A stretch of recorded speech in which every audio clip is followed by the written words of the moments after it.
All right, we are live. Welcome, everybody. Great to see you on this Monday after, I'll say the Patriots had almost so close, and also Boston College, for any Boston College fans against Clemson, also likewise almost so close. So otherwise, Mark, how you doing? Good. You're at the game, Randy. That's exciting. I was just on the edge of my seat all night watching. I can't believe you're there. That's so cool. Yeah, it's great. It's probably the worst, I don't know, hour or something to get out just to be one is crazy. But anyway, welcome everybody. As always, brought to you by Sales Community, and we've got a special sponsor, Sendoso, that we'll be talking about later. But just really cool tech platform for gifting and sending, and whatever you thought about before for gifting and sending, you're going to learn how to amp it up and ramp it up. But anyway, this is episode number 48, which is hard to believe. And Mark Roberge is, I guess, officially stage 2 capital. But I've come to know Mark, I guess, probably during COVID last year when we connected, I think, through Ken Growe. I went to figure it out, and played golf and had a great time. And then I went in as an investor in stage 2. We've got some companies working together similar to Sendoso. And it's fascinating. Mark has an amazing background. Went to Lehigh, which I'd consider a great, kind of blue collar in a good way school. Then must have been amazing because then he was MIT MBA, Accenture Consulting, and then kind of weaved his way into being a CRO at HubSpot, which is an amazing experience. And now he's lectured at HBS on top of his day job of stage 2. So, Mark, really looking forward to having you here. Yeah, excited, Randy. Excited to dig in. Awesome. All right. So maybe to start off, you can, I gave kind of a high level, but maybe to talk about your kind of career and Sure. any highlights or lowlights you want to mention. Yeah, I mean, I like many 20-year-olds, just went the engineering route in school. Like I was good at math, and everyone told me to be an engineer, so I did that and found my way into coding for the first couple of years of my career, as you mentioned, at Accenture. And this is before, in the late 90s. Before entrepreneurship was really a thing. But then when the whole .com boom and bust happened, I was staffed at a startup and just never looked back. I just love startups. And so I did one down in New York. I went to MIT for business school and really focused on entrepreneurship, started a business. And then, as you said, like kind of Dharmesh was in my class, actually. We sat next to each other. He's the co-founder of HubSpot, and he kind of invested in my startup and asked that I help him with HubSpot. And then he recruited Halligan as co-founder and CEO, and Halligan told me to sell, and kind of that was a big decade for me.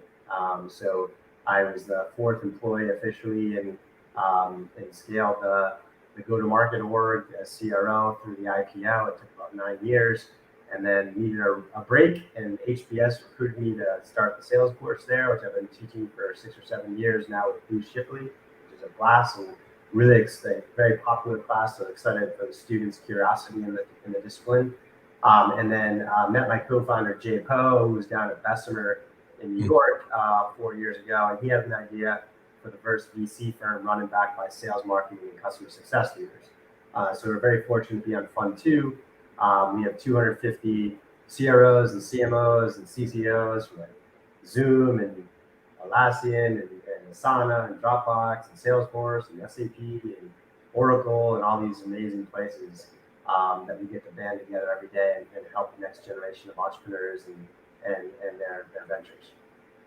No, that's great. So just going back, so HBS actually has a sales class or in the MBA school. Yeah, just pure sales.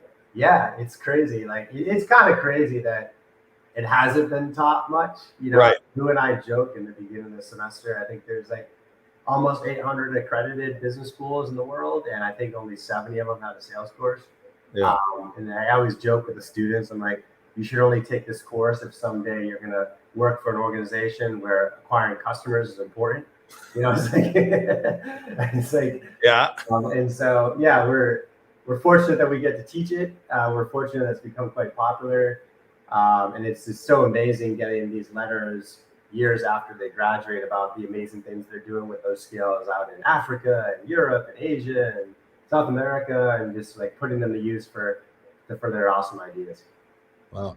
And then I know the HBS is the kind of case study method. Are there actually sales case studies that exist? Yeah, so that's the cool thing about it is I've written 10 of those. And it's quite Oh, a deal. I would say each one is about 100 hours of work. And you can go on my faculty page. It's public information. You can see all my publications if you're curious in those.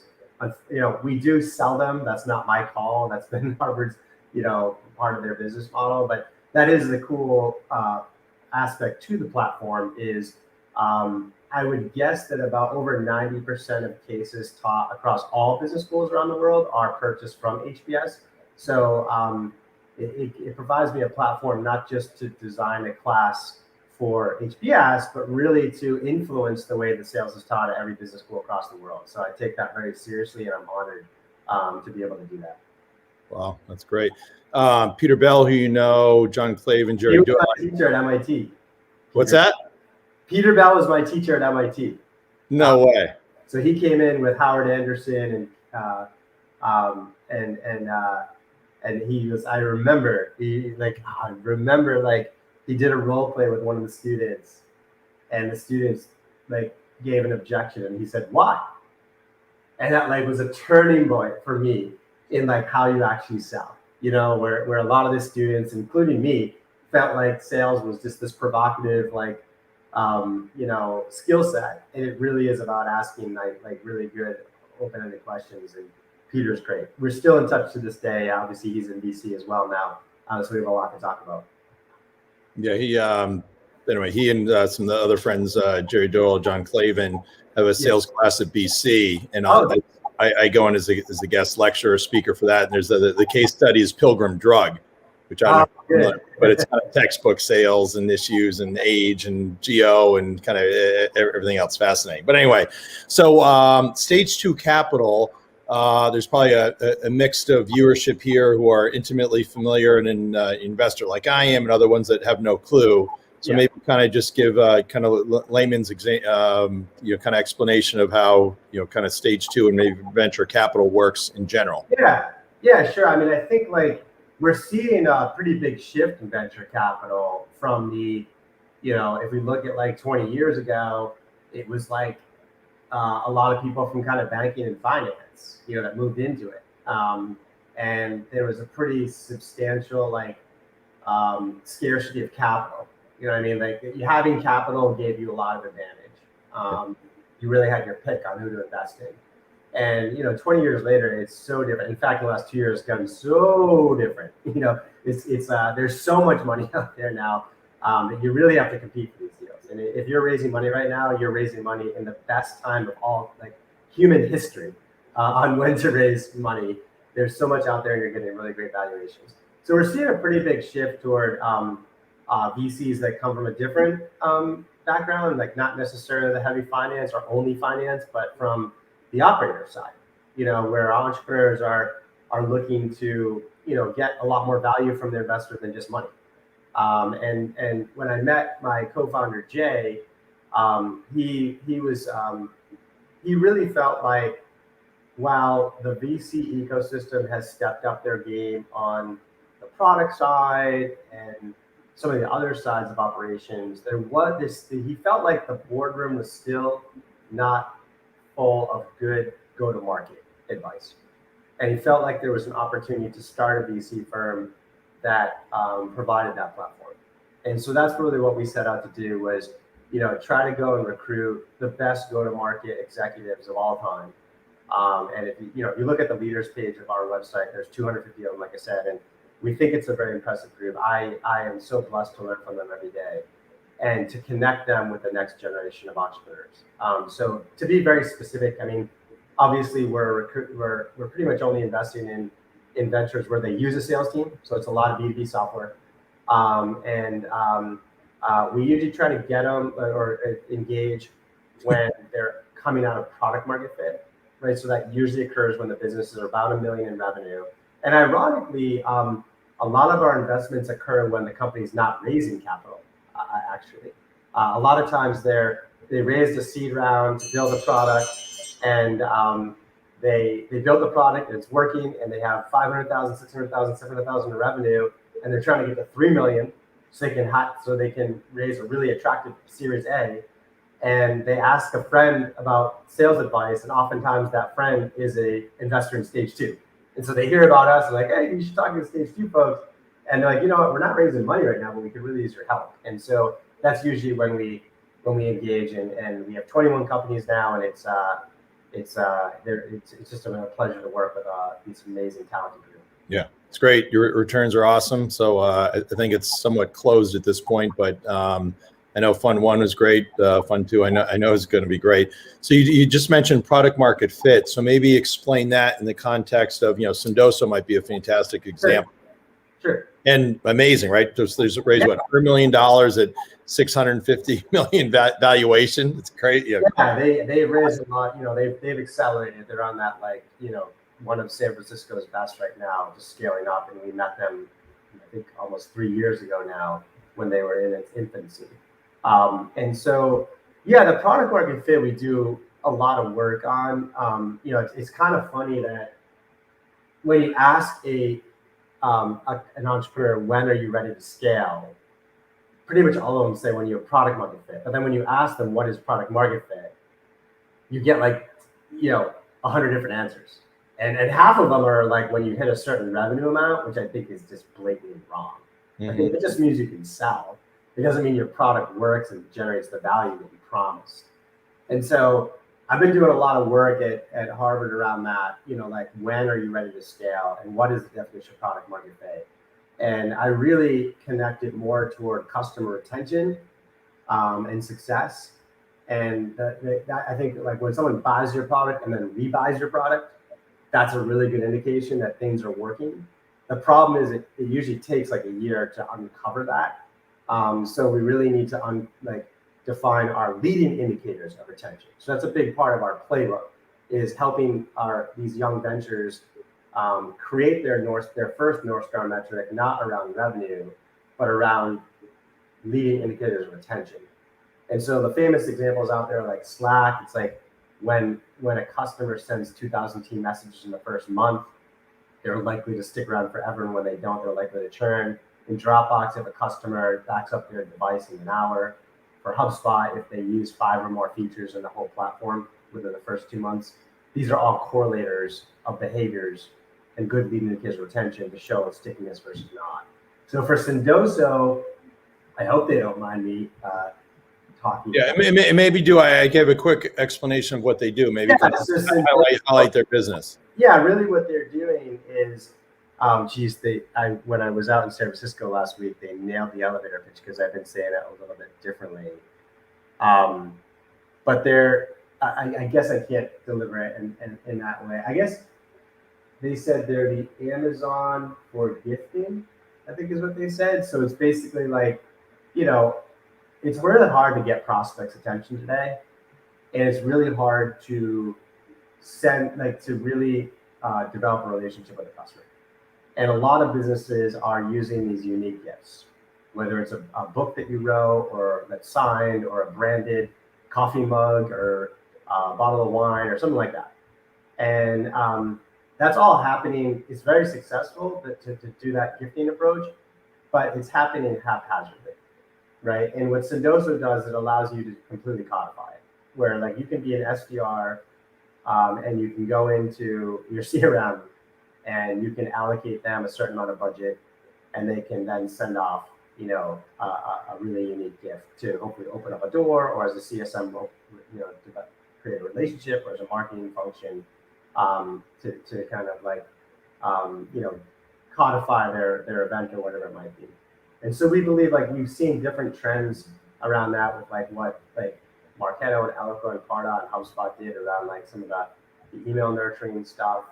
And we just think that this is the next level of platform that's necessary in go-to-market. And so far, their market traction has justified that in the last couple of years, and has really hit a tipping point. So yeah, that's what the play is, and we're just they're one of our best companies. It's a pleasure to work with Chris and Michelle and their entire team. Sam East is their CRO, very talented individual, and we're excited to see what the next few years brings for them. That's great. Yeah, I think you first connected me with Chris, who awesome CEO, and then Braden, Katrina, Sam, and then Nick Casale is amazing. So he's son of a good friend, Jeff Casale. Oh, nice. I did it's a kind of CRO exec dinner at Avon Louis in Boston mid August, and we're like, okay, we're going to be able to get anybody or not, and we had I think 16 people. Sneak was there, who's a customer, going to be doing more. Greg DeFraya, who runs sales at Scality, was there. He just, I think, signed up with Sendoso last week. But just great people, great team, great company for sure. So for those interested in taking gifting to the next level, check out Sendoso, and I'm very, very happy to help connect the dots for anybody there. So if we get moving on here, I'm going to ask maybe a more tactical question, but you and I actually never talked about the whole channel sales side. And I saw in your book, you actually have it, which was a great book you did, 2016 or so? Yeah, I think it was like 13. It was funny that I was at breakfast with Jill Conrad, who's written like at least half a dozen best-selling books. And she was like, I want to write a book with you, The Art and Science of Sales. By Jill Conrad and Mark Roberge, and I was like, Jill, I'm not a very good writer, but you don't pass that down when someone as talented as Jill says it. So we both wrote chapters, and she said, you got to write your own book, and that's how it happened. It was a pretty easy book to write because I'd been spending my commute to Boston during the HubSpot days taking calls with entrepreneurs, and they would all ask me the same questions about hiring and compensation and channel, which you're going to talk about here, and demand gen. And so I would basically give them the same answer over and over and over again. And I'd hear a month later that was, hey, Mark, that advice was spot on. It really worked. And so I just wrote it up in how I kind of took a very data-driven approach to building out a sales team. So that's what that book is about.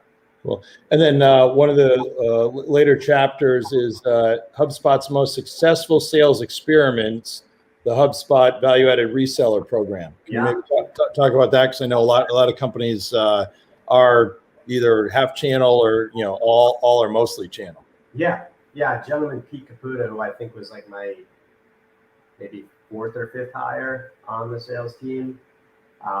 He just crafted it for us and built up that channel program. There's a lot of hesitation in the beginning around it, I can tell you about. But I would say like the things I see in channel is I do see that entrepreneurs go to it too early.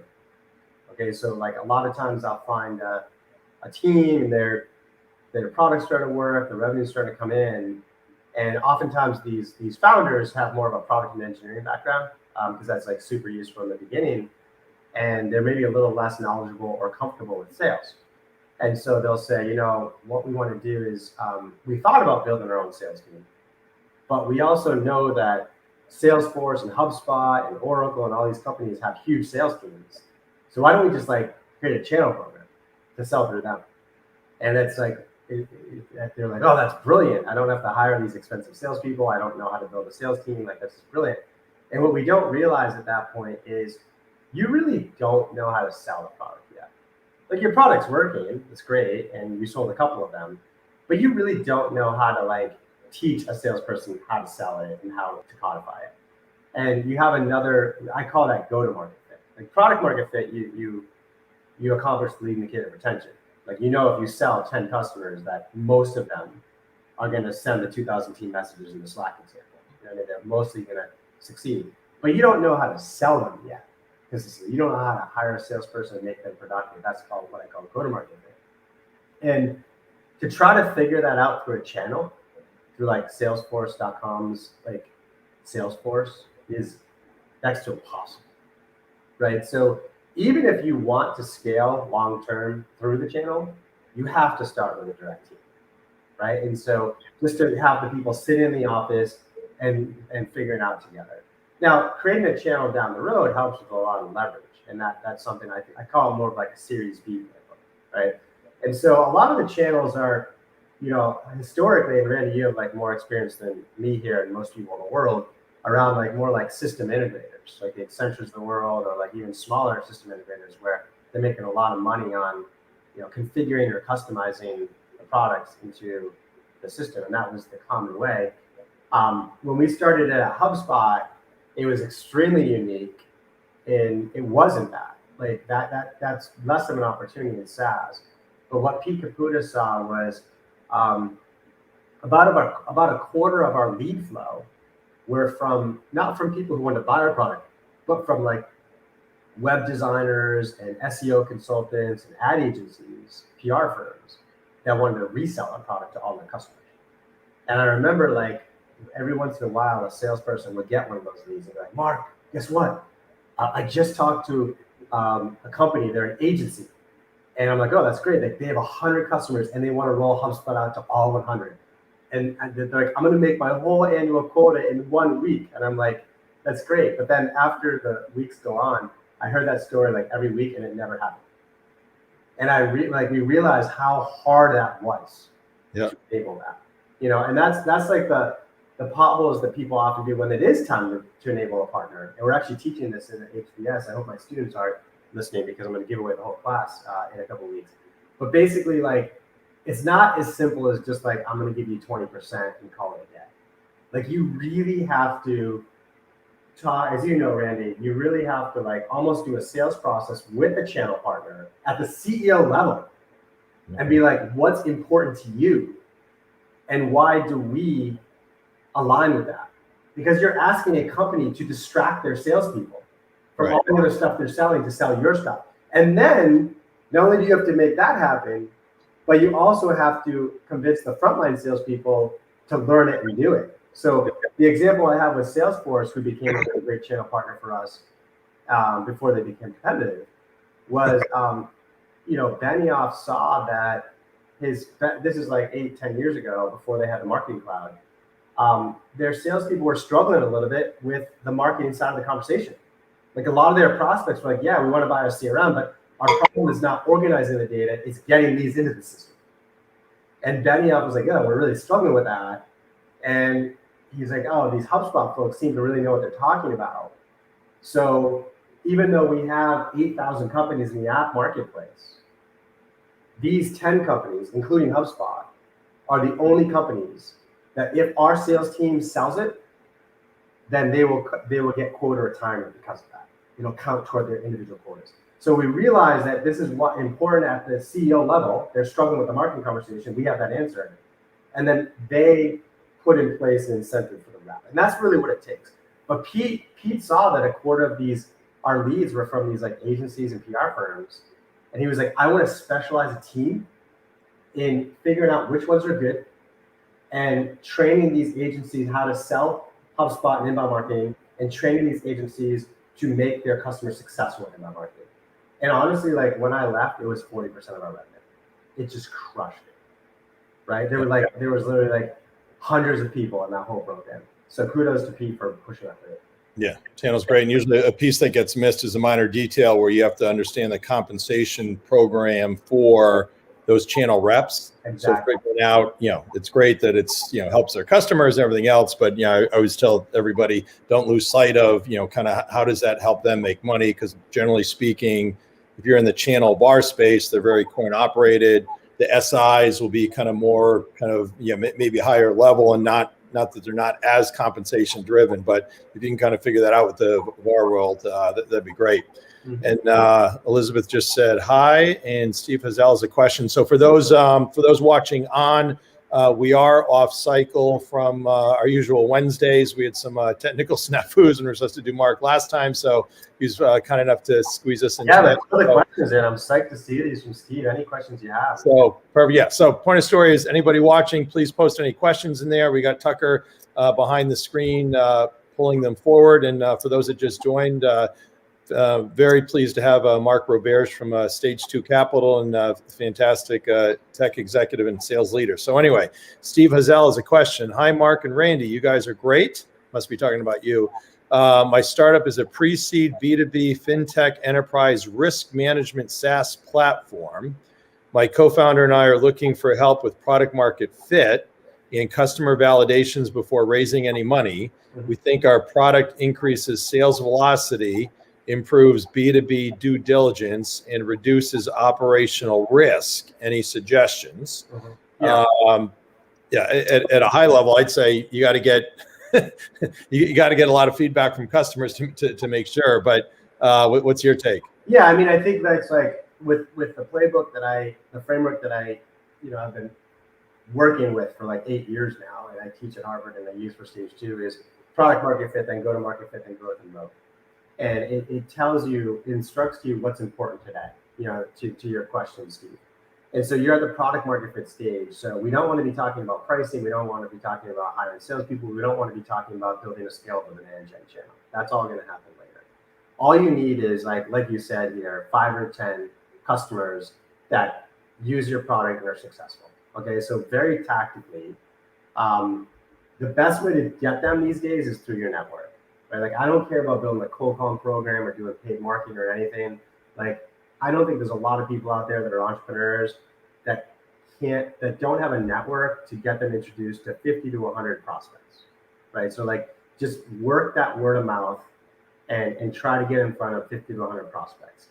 Don't position necessarily as selling, right? Position it as you're doing research on, like you're saying here, like sales operational risk, fintech, enterprise risk management. You're doing a bunch of research on like risk management, whatever your space is, right? So it's like compelling to this person, like, oh, here's a smart guy that's doing research in my sector.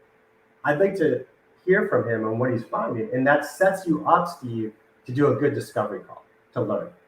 And that's how we'd be selling, 10 years from now if you have a scalable business anyway. We just want the customer to open up to us, right? And so, from a pricing standpoint, usually what I do at that point is say, hey, John, thank you so much for the time. I'm so glad that Randy put us together. I really appreciate you sharing the details on your business. It's funny that we've been hearing what you've been saying from the marketplace, like consistently. And in fact, we've been building a product. And whether you launched already, Steve, or not, you just say, we're just looking for 5 beta customers to try this out. We intend to charge $50,000 a year for the product at scale, but right now we're just looking for 5 beta customers to give a 90% discount to for the first year. So we'll be charging $5,000 a year instead of $50,000. It sounds like this is a pretty important issue for you all. Would you be interested in being one of those beta customers? And again, I'm not trying to price for profitability at this point. If as an investor, if I had to choose between a company that had hit $1 million in revenue with $50,000 a year per customer and no one's using the product, versus another company has 10 beta customers paying them an unprofitable amount of $5,000 a year purposely, but all 10 of those customers are using the product and seeing success, that's a much better investment.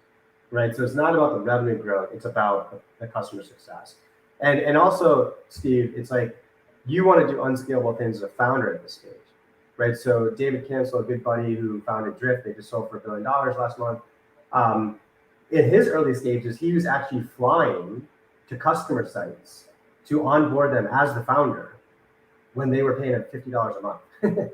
That's not scalable, but that is beautiful behavior at this stage. All right, so hopefully, Steve, that gives you some input on the tactics that are and are not important at this stage and gets you that product market fit in a place where you can raise money off. Great, awesome, very thoughtful answer. And I don't think I ever told you, but actually I carry around, you sent this to me last year sometime, but it's your things from your blog, product-led growth playbook for B2B startups. So I actually will reference this, and then for people that are asking me questions, I'll kind of reference it, say it's great. And I'm like, well, full disclosure, I'm getting credit to Mark. Go check this out. I love product-led growth. Like I think it's a disruptive business model. We can talk about that later anytime, Randy. But it's and I teach a class on it. I'm very fortunate to have in the growth leaders from like Facebook and Lyft and Pinterest and Shopify and LinkedIn and all these amazing companies, so I can learn from them. And that article is really a summary of the learnings I've taken away from some of the best companies there. Yeah, that's great. Well, let's go to Elizabeth. Thanks for your question, Elizabeth. All sellers and marketers should have a good grasp of the 4 fits: market, product, model, channel, and how their roles impact one another. Shout out to BB. Who's BB? Tell us who BB is, Elizabeth. But I love, it's not really a question, but I love how you're framing it there. The model is interesting. Like I think of those fits as I talk about as product, market, and channel. So maybe I'm learning from you, Elizabeth, here of like the model. But it's like, you got, let's say we're selling, like right now, let's say Sendoso is selling their gifting platform to a mid-market company through a cold calling team. Like that to me is a workable segment. It's a product, a market, and a channel. The Sendoso gifting mid-market is the market, and the channel is outbound, so SDRs.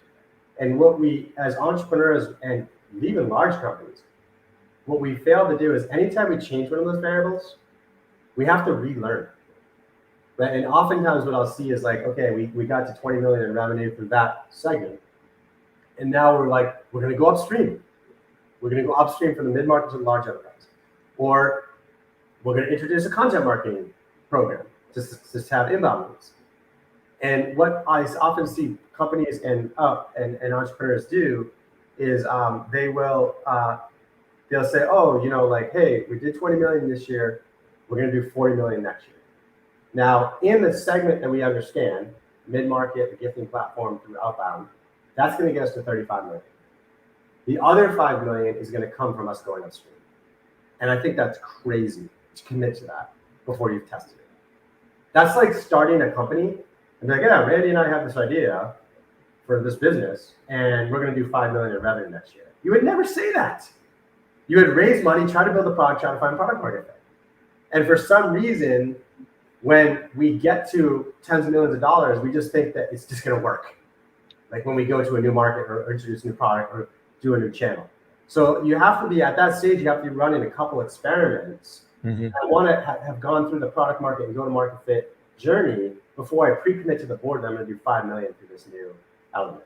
So that's how I think about it, Elizabeth. And there's actually some great work called the Ambidextrous Organization by Michael Tushman at HBS on how to actually run that program well. And BB is Brian Belfort. He ran growth for me at HubSpot. I think he's like the best growth person in the world. Oh, there you go. Reforge School now, which is an awesome growth school. And he's coming in my class in 2 weeks to the day, actually. So that's cool, Elizabeth, that you got to work with him. Awesome. So you just said it's ambidextrous what? The ambidextrous organization. So as we know, ambidextrous means you use your right hand and left hand equally. And yep. What Tushman is saying is, as an organization, you know how to scale the known and learn the new. Those are two very different, like your right hand and your left hand. They're two very different motions.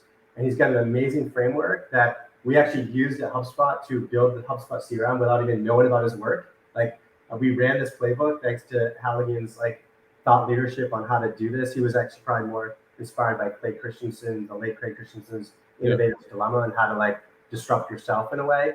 And that's the playbook we ran. And then I stumbled across Tushman's research years later. I was like, holy cow, this is exactly what we did that worked, and what I've seen organizations work is gonna prevent a lot of organizations that are trying to expand into a new market or launch a new product to make sure that's successful. That's great. And then that was who? Michael Tushman. And how are you spelling his last name? I think it's Tuchman. But if you Google that plus ambidextrous organization or Harvard Business School, Google will help us. All right. Well, Tucker, that'll be the biggest challenge yet. If you can find that, good luck. If not, we'll have to send as a follow up. And then also, before talking about the compensation, I meant to segue in. So you're kind enough to do a write up in my book. So shameless plug. Your go-to sales advisor. You can get it on Amazon, or you can see the URL here at salescommunity.com/book. And your topic was, obviously you could have written several books yourself, but the one you chose was designing a sales compensation plan in a data-driven system. Yeah. Can you talk about that a little bit, please? Yeah, I mean, it is about the plan that we used to address the churn issue in the early days of HubSpot. And I think and I just actually spoke about this at SaaStr last week. And, kudos to Jason Lemkin for getting that going again. It was an awesome conference. We had it all outdoors. It was awesome.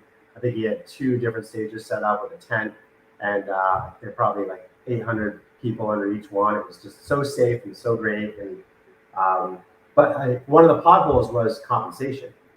And whether you have low churn or even like a precursor of churn is like license utilization. If you're selling like seats or contacts, or you have low license utilization, and that's because of the comp plan, right? So we're still using a comp plan, a sales compensation plan that was designed in the 1980s, right? It's like we pay our salespeople more for the first revenue from a customer and less for the renewal and expansion revenue from a customer. And that made sense then. I mean, it's like it was really hard to get your foot in the door. And once you got your foot in the door, they were kind of stuck with you for a decade. They bought your product, they bought 50 servers, put them in the basement, installed your product, trained the whole organization over a year. And if the product sucked, too bad. Like they were stuck with it. SaaS, totally different. Like I can start using any product in a minute, pretty much, right? And churn is so critical. Easy to adopt, easy to leave, right? And so what happens is in these sales processes, we meet some SaaS product, like I heard about you, want to try you out, like some no-show, like I want to try you out. And I would love to try you with like 5 of my SDRs. And if it goes well, I'll roll out to all 1,000. But the salesperson is compensated more for the first revenue and less for the expansion. So what does the salesperson say? The salesperson says, no, you have to roll out to the whole company right away. And it creates this friction. It slows the process down. And lots of times the salesperson's good and convinces the customer to buy all that, and it doesn't get used. And then they should. A big deal. And so one of the comp plans I used at HubSpot for our CRM product was I said to the reps, I'm going to pay you 20% more for the expansion. Like totally different from any comp plan that's been done. And the reps were like, Roberge, like we respect you, but you're being stupid on this one. And I'm like, well, why? And they said, I mean, I have a 100-seat deal on the table right now. And if you pay me like this, I'm going to sign up 3 seats this quarter, and I'll sign up the other 97 seats next quarter. And I was like, that's exactly what I want you to do. You know what I mean? Like, if the buyer's probably asking to try it out with 3 seats, great. You're going to be aligned. And I know you're going to set good expectations because your payday is coming next quarter. Right. So you're not going to lie to them. You're not going to tell them it's really easy. You're going to tell them all the truths about what they need to do. I don't want to turn you into a CSM, but you're going to keep an eye on this thing. You're going to keep an eye on to see if it goes well. And if it doesn't go well, I only lose 3 seats. I don't care. But if you missold 100 seats, that's going to hurt us. And if it does go well, they'll expand on the 97, and those 97 are going to go great. Right? So that's just something we just haven't caught up to, I don't think, in our movement in the last 2 decades to cloud, is the sales compensation plan really needs to be aligned with LTV, not bookings, right? Not TCV, right? And that's kind of what that chapter is about. Yeah, then I also see a lot of companies they call it either customer success or kind of lower cost inside sales model where they have the customer, they want the reps just getting kind of net new customers, and then they'll do a kind of lower cost, lower commission for kind of renewals, mm-hmm. But then you kind of lose that sales touch to then do that upsell to kind of do the supersizing, which is, I think, it gets tricky because like if you're dealing with relatively transactional deals, don't think that I'm saying that these hunters should become CSMs or account managers. That's not what I'm saying. Right. Yep. Just keep them hunting. That's fine. It's just that the expansion and renewal is more correlated to the hunting behavior than it is to the onboarding and post-sale behavior. So it's like you just want them to be aligned with that. Another way to do it is to pay them half their commission when the contract is signed and the other half when the lead indicator of retention occurs, right? So like, let's go back to our Slack example. They get half their commission when the customer buys Slack, and they get the other half when the customer sends their 2,000 message. And that's beautiful because it's like when that happens, you know that they're going to stick around forever. That could happen in a week. It could even happen during the free trial. And you have reps setting good expectations. Now, to your point, Randy, I'm not advocating necessarily that hunter becomes a post-sale person. It's just they set good expectations. The exception to that is in bigger deals, right? Like if you're selling into like Fortune 100 accounts, I mean, you have way more experience than I do here, Randy. But we all know that the first deal from a huge account is usually 1/100th of the potential. Like if you have a $10 million potential sale here, you usually don't get all 10 million initially. You usually sell an apartment and get, say, a $100,000 deal. And then over the course of 2-3 years, you expand that 1 million, 5 million, 10 million. That expansion work is just as hard as the hunting work. So your hunter stays on that account, right? And so in that case, you do have some ownership there. But in the transactional, I want to keep them hunting, but I want to compensate them on the LTV.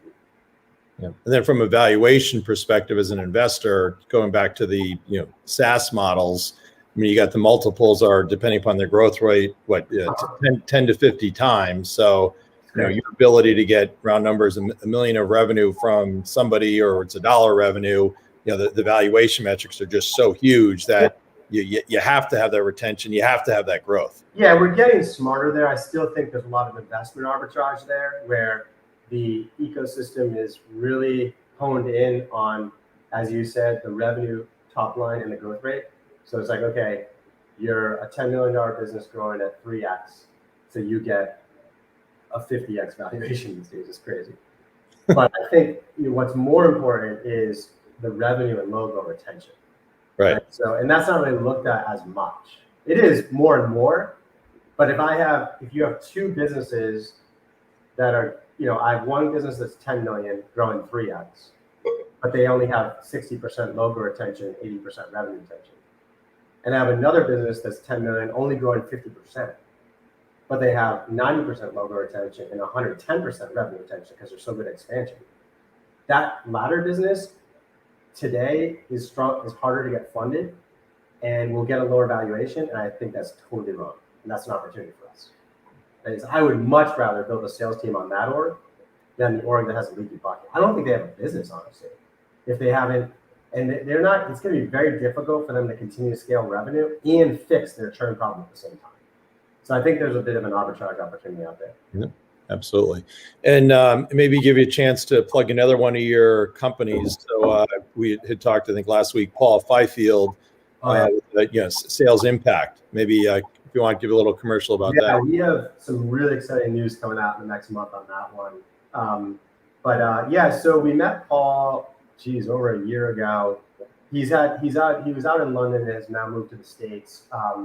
But he's been a very successful VP of sales out there. And he was like, I don't understand why all these sales enablement and training teams are recreating the wheel. He's like, I go from every software company and they're all teaching their SDRs the basic stuff like how do you cold call and run a sequence and a cadence. And they're all teaching their account executives how do you find budget, how do you develop a champion, how do you develop urgency. Like every sales enablement and training team is recreating the wheel.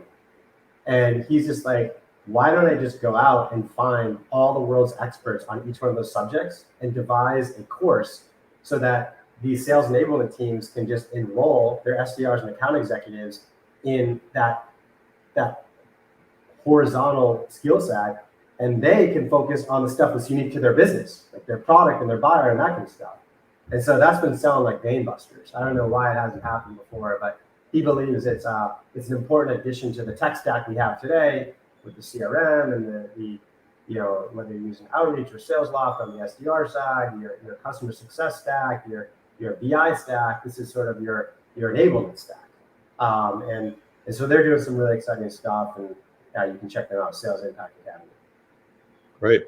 And you mentioned outreach and some others. So maybe share your perspective on, there's so many of them, but kind of, if you're in the CRO role, and obviously it varies by size, but kind of what some of your, maybe preferred scalable sales tech stack companies or solutions might be. Yeah, sure. I think it's investing in sales tech is scary these days because it's so crowded. So it's even hard to just keep up on that stuff. But you do see some breakouts. You know what I mean? Like Sales Loft and Outreach have really codified beautifully this SDR cold calling, cold emailing, sequences and cadences. I'm friends with both of them. Sam Nelson from Outreach came into my class 2 weeks ago. He is freaking awesome. The students love him. Sydney Sloan and Kyle down at Sales Loft have been friends forever. Sydney's an LP in stage 2, and Kyle will become one. He missed it for fun too. But they're doing some amazing stuff. Just had an awesome announcement last month as well. So they've like really created this important category for the sector. I love Gone.io. I'm not a stock owner or investor. Ryan Longfield is an investor as well. He's been a friend for a long time. Just if you all know that product, I think, but it's like it helps you like auto record your sales calls and then do coaching around it. I always joke that like in the early days when that category was being created, there was a little murmur going around that I used to have our reps record their calls when we were using like WebEx and GoToMeeting, and the files were so large it wouldn't play on my phone. So I used to bring my laptop on my car ride with me and buckle it into the seatbelt and play it on my laptop to listen to calls on my commute. And now we have this amazing sector. Chorus got bought by ZoomInfo, and Gone is crushing it. That I really enjoy. I don't understand why like they have this great data that shows that the top performing reps talk less than 50% of the time in the opening call, and the bottom performing reps talk over 70% of the time in the opening call. I don't understand. I've yet to see a board report that shows the percentage of time their reps are talking on the first call. It would be such an easy report just to show if we're doing good consultative selling. But that would be cool to see someday. And I just really love how they're producing all this data. I introduced them to my colleague at HBS, Allison Brooks, who's just going to town on that data, doing all this amazing research on not just the success of sales conversations, but conversations in general, using that data. So that's cool. I think the one little like new one I'm excited about is applying that premise to interviews. So it's funny, I met Marcin over at Nour, who's this guy who started this business when he was in high school. And now it's doing over hundreds of millions of revenue. It's like bootstrapped in San Francisco. He's a very talented individual. And he's like, yeah, I've read your stuff. Like, would you come be CRO? And I was like, I teach now. I haven't been operating, but I can help you hire a CRO. Well, he's like, can you help me hire a CRO? I'm like, yeah, sure. So we did a coaching call, and I was like, here's where you find them. Here's how you interview them. And then I can be your last interview if you want. He's like, yeah, absolutely, that'd be great. And he called me a month later. He's like, we hired a CRO. And I was like, dude, what the hell? You hired me to help hire this person, and you didn't even have me interview them. He's like, well, we made a list of everyone that had to interview them, and the person, and it was like, there's 7 board members and 8 on the management team and 6 direct reports. So it was like, there's 22 people on the list. We didn't want to add another person. And I bet you, like, every single one of those interviewers asked the same freaking question, right? Yep. And so there's such an opportunity now. Like, now that all these interviews are done over Zoom, I've been asking all our portfolio companies, hey, listen, record all your interviews. Do it legally, of course. Like, tell the person. And that way, if you like a candidate, you can send me the recordings, and I can like watch, and I won't repeat the questions, and I'll tell you if they're good, and then I'll be additive when I actually have to interview them. So you can actually separate the interviewer from the assessor. You can have 3 people do interviews and have 50 people assess the person. And in addition, you can coach the people that are doing interviews. And so we found this really cool company, ChatKick, down in New York, that's kind of just coming out of stealth mode that does that. And that was one of our more recent investments. But I think that's like kind of an up and coming addition of the sales tech stack, and even the tech stack in general, where we can be a lot more efficient with our interviews by having 1 or 2 people do them, but 50 people, or however the board, the management team, whatever you want to do, can help in the assessment process. So I'm excited about that space. Yeah, awesome. And of those that you mentioned, we actually have Gong and Outreach as sponsors for Sales Community. So good that we're on to the right ones. So maybe put your visionary glasses on. Mm-hmm. How do you see the future? Maybe talk about the evolving role of the CRO, marketing kind of there, and then any other maybe kind of forecast you may want to make relative to the sales profession. Sure. I mean, I think we're already seeing there on the CRO and marketing and stuff. We've we've been talking about it a while, and some businesses are still trying to codify it. The days of having marketing sit on this corner doing trade show booths and sales on this corner doing all the selling are over. These need to really be intertwined. So many buying journeys start in a domain that's owned by marketing, whether it's the website or social media or email or whatever, and then they progress to a domain that's owned by sales, whether it's a Zoom call or an in-person meeting, and to bridge those together and align them is critical.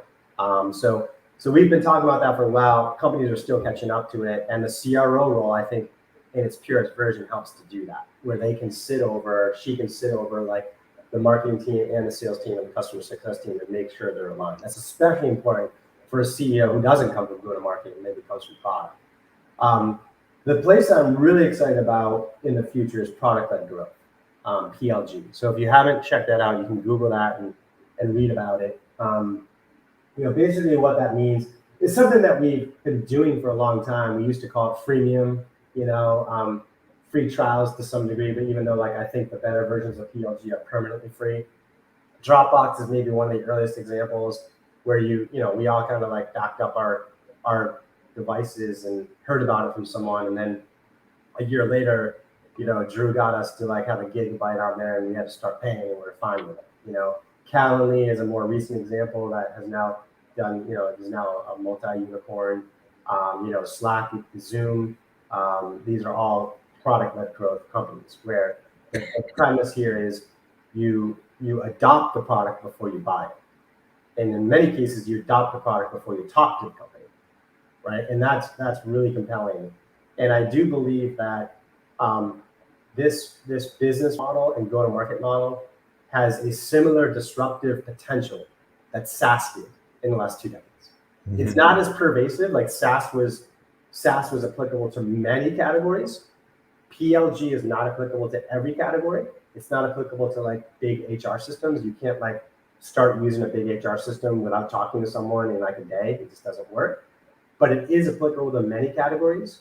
And I believe the PLG motion and attacker will dominate those categories over the next decade. And so that's what I've told my team. I'm like, hey, if we see a category we're excited about and PLG is applicable, find a good PLG attacker and let's bet on them. And it does produce a lot of really unique new sets of go-to-market best practices, Randy, in terms of when should a salesperson even call this person when they're using the product? Do they talk to them differently? They actually do. It's not about doing a discovery call and a demo and getting them to sign something. You actually you're first to CSM, then you're a salesperson. Do you do the compensation plan? There's some really cool things in there. Even having marketing and product work together, which we don't talk a lot about. There's a whole new set of best practices that those that figure this out will get a huge competitive advantage. Great. Awesome. We've got a bunch of other questions and have time to get to, but definitely so thought-provoking. So just starting to wrap up here. Maybe briefly, what advice would you give to the younger Mark?